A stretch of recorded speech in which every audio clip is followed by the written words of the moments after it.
Yeah. Speaking of Stallone, he of course is the guy behind the original screenplay, and he was not going to give that up to anybody. So what made Sylvester Stallone the perfect actor to play Rocky Balboa?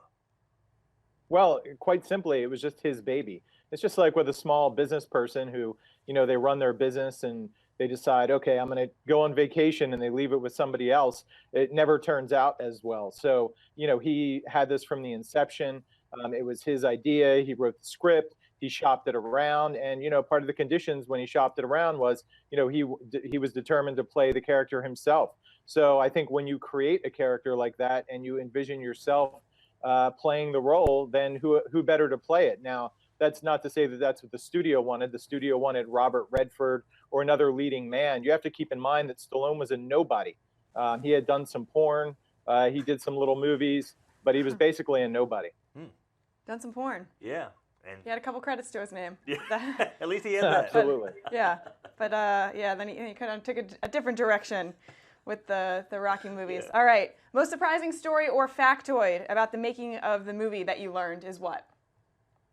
There was just so much. I mean, in talking to the actors, they had so many great stories to tell. I mean, Talia Shire, who played Adrian, told me that when she got to Philadelphia, the director, John Avildsen, handed her some money, told her to go to the thrift store down the street to buy some clothes. Adrian has that great kind of dumpy look, and, well, she got it at a thrift store. That's funny. Yeah, it seemed like, and it just jumped off the page there, Victor. They really seemed to be enjoying the trip down memory lane, didn't they? They did, and it was funny when I reached out to them. They were only too happy to talk about it. Most of them, they were very gracious with their time, and these are people who really felt that they were involved in something magical, something that they hadn't repeated since then. Talia Shire has been in many movies. She was, of course, in The Godfathers, and she said there was nothing quite like being on the set of Rocky. I think because everyone was bright and fresh and ready to make something amazing happen. Yeah. How about the story of Cuff and Link, the two turtles in the movie? We've heard that they're still alive. They are, surprisingly enough. I talked to the guy who owned the pet store that's famously in the Rocky movies. That pet store has closed down, but the one thing he has retained are Cuff and Link. He tried selling them at one point, but I guess he couldn't find any buyers. But now they're 40 years old, and or older than 40, and getting quite large. They're in a 50-gallon aquarium, I believe. Wow.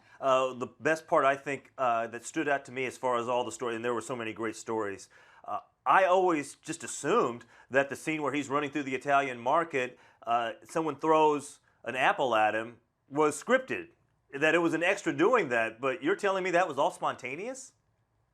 That was spontaneous, and there were quite a few moments of spontaneity in the movie. Especially working with Burt Young and Burgess Meredith. These were schooled actors, who had theater backgrounds and were comfortable with improvisation. So there were quite a few moments in the movie that just sort of happened, and they were part of the magic. What's the story behind the famous running up the art museum steps?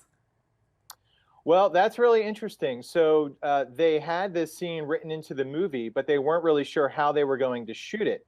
The reason for this is that, when they do long follow shots like that, typically before they would have rails on the ground and the camera would actually travel like a train along rails. They couldn't do that up the steps because you would see the rails, and you just couldn't do it. So there's a guy in Philadelphia named Garrett Brown who invented something called the Steadicam in 1975, and that was what allowed him to run behind Sylvester Stallone up the steps. He actually had the camera strapped to him, but because of the technology that he developed way back in '75, the image wasn't shaky at all. And then that technology went on to be used in The Shining, those beautiful, long, smooth shots, and countless other movies. And now in NFL films, all those beautiful, smooth shots are a result of a guy in Philadelphia named Garrett Brown.